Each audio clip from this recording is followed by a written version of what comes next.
Good morning. My name is John Hodgman. You saw my series of television ads there. I used to be a famous minor television personality.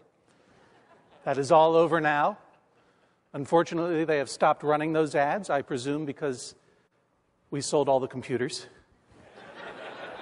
What other reason could there be? They did allow me to keep the mustache, which I now employ in my current life, a much more simple, more humble life. I'm merely now a common, deranged millionaire.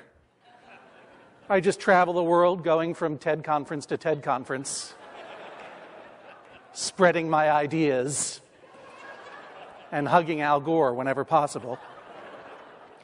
It was at the first TED conference that I ever attended in 2008, a morning session like this one, when a speaker named Erwin Redlener posed a very provocative question, which is, are we at risk of a nuclear attack?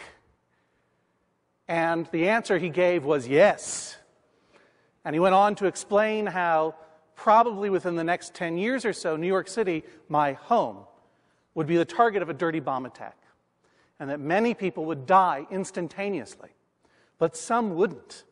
And these lucky souls, if they prepared an evacuation route, a go bag, if they knew how to outrun a radiation cloud, might just escape.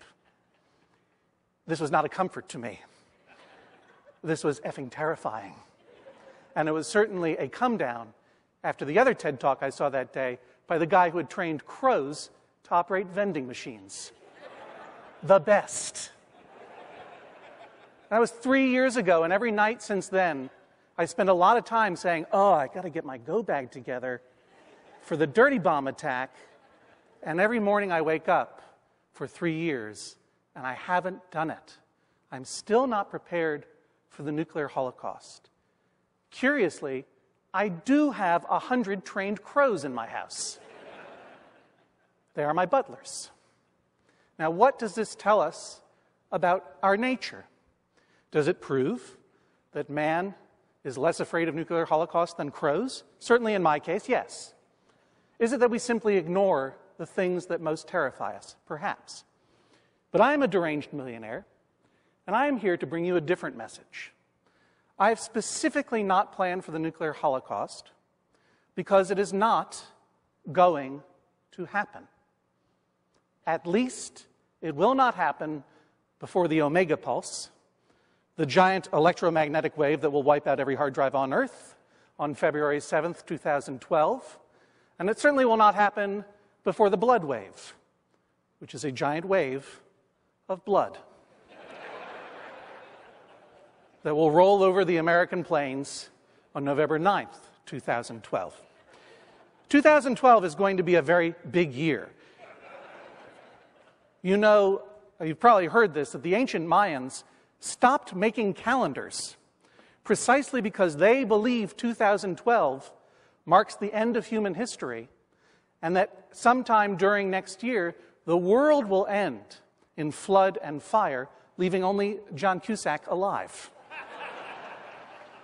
Now, you might call that insane, but I am keeping John Cusack prisoner in my home, just in case, because it's difficult to ignore the signs. In the past couple of years, we've seen the ice caps melting, we've seen extraordinary, unprecedented weather events, horrible natural disasters, political unrest all over the world, Twitter riots in London, drum circles on Wall Street. People are hoarding gold, which is dumb because the only currency that's going to have value soon is the beef jerky dollar. And that's not even to mention the rise of the ancient and unspeakable gods who will soon awaken from their deathless slumber beneath the waves to come into our world and drown it with blood. Also, I just turned 40. And when you see all this crazy stuff happening, all in the same year, it's hard not to wonder. It's hard not to feel that there's something big on the horizon. Some people call it the end times. In ancient Norse myth, it was called Ragnarok. I prefer the term the coming global supercollapse and total superpocalypse. I prefer you use the term Ragnarok. Now, you may say, that John Hodgman, he's crazy. Yeah, that's how I opened this. I said I was deranged. There goes your argument there. If you are human, though, even against your better judgment, you are probably wondering, what if he's right? And can I survive Ragnarok if/when it comes next year? Well, let me ask you a few simple questions, which you can answer by raising your hands. I can see all of you. And when you answer my questions, try being honest for once in your life, okay? How many of you currently live in a home that is 1,000 feet or more above sea level? Yes, yes, yes, okay, very good. Not very many of you, unfortunately. For those of you who don't, how many of you live in a houseboat that can float on a giant tsunami of blood? Okay, very good. Thank you, sir. Good. How many of you here have read Eat, Pray, Love by Elizabeth Gilbert? Okay, yes, quite a few of you. All right, now, how many of you who read that book, when you opened it, found inside a golden ticket giving you admission to the giant secret space ark that Oprah Winfrey is building right now as we speak here in Chicago? No one. You should keep it a secret if you got one, because they're very rare.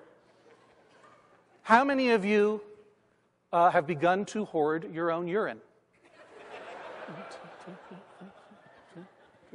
Okay, I count 7. Good, that's good. How many of you are stockpiling mayonnaise? Okay, look. I know everyone has their favorites between urine and mayonnaise, but in the future, you are really going to need both, okay? Urine is obviously a natural antiseptic with its high ammonia content. It can be used to refertilize nitrogen-poor soil. It's easily made at home. And it's also a great test to see if people in your survival bunker are stealing your asparagus. Mayonnaise, of course, on the other hand, fantastic hair conditioner. It's a good lubricant for small machines. And if you leave it out in the sun for a couple of days, it becomes a handy poison. True fact, mayonnaise is excellent for getting out urine stains. So from my point of view, advantage mayonnaise, but you can have that argument. How many of you own a dog? Oh boy, this does not look good. You guys are going to go first. The dogs are not your friends. The reality is that not many of you are going to make it. I'm sorry to tell you this. And I can understand why you've not made the proper preparations. Because some people feel that hoarding your urine and putting mayonnaise in your hair might make you look crazy. Which brings me back to Oprah Winfrey. A great Chicagoan. Is she here, by the way? No? Good. Now, a lot of you are wondering, John Hodgman, how do you know that Oprah Winfrey is building a giant secret space ark here in Chicago to take the people that she thinks are good away from this place before it goes? I know because it's logical. Think about it. Oprah Winfrey, first of all, has shown in the past a fascination with marginal, provocative, unproven theories. Psychic phenomenon, vaccines causing autism, cable television. I'm not saying she believes in these things, but she's attracted to the weird, okay? So you know she's at least thought about Ragnarok, no? Right.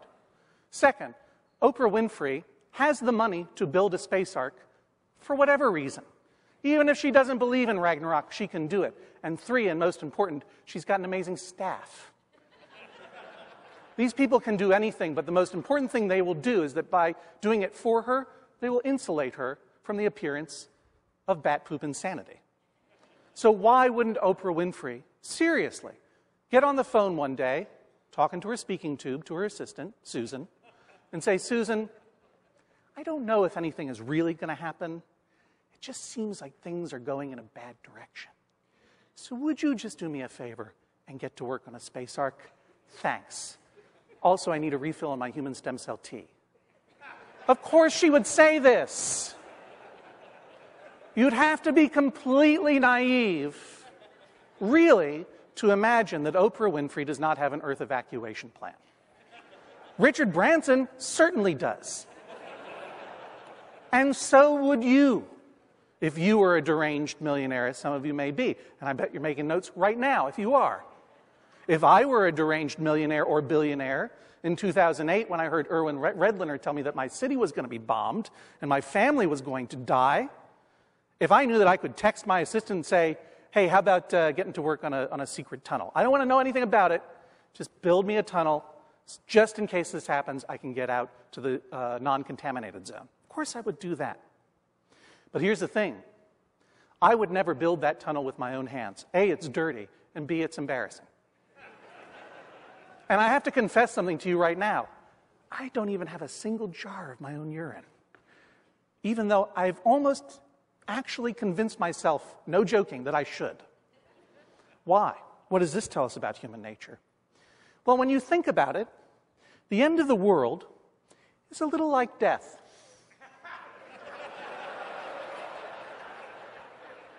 We know that it's inevitable. It's going to happen sometime. And as we get older, the signs that it's approaching become more and more ominous. And in order to live our days without screaming all the time, we are forced to pretend that it's not happening. And so we don't prepare for it. We put off writing wills, we put off changing wills, we put off getting life insurance, we put off providing for our children in the proper way, we don't build survival bunkers, we don't even make the smallest preparations for the coming of the ancient and unspeakable gods. And why? Is it because we're afraid? Sure we are, but that can't be it. If we were just afraid, we would do it. We would prepare. I think it's something else. I think we're embarrassed. We're embarrassed by death. We're embarrassed to be seen worrying about it. We're ashamed that we're mortal. We're ashamed that we, great creatures, will either die in the best possible way, quietly, peacefully, in our sleep, 1,000 years from now, based on my longevity projections for myself, or we may be consumed by the 10,000 independent floating teeth of Shugnabuth, the tooth cloud, exactly on June 23rd, 2012.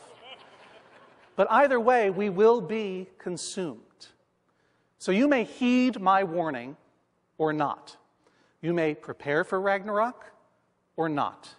You may choose to be terrified, or I think there's a lot of wisdom in simply choosing not to be terrified. But please do not allow your decision of what to do to be affected by your embarrassment for thinking about it. Don't be embarrassed about your own mortality.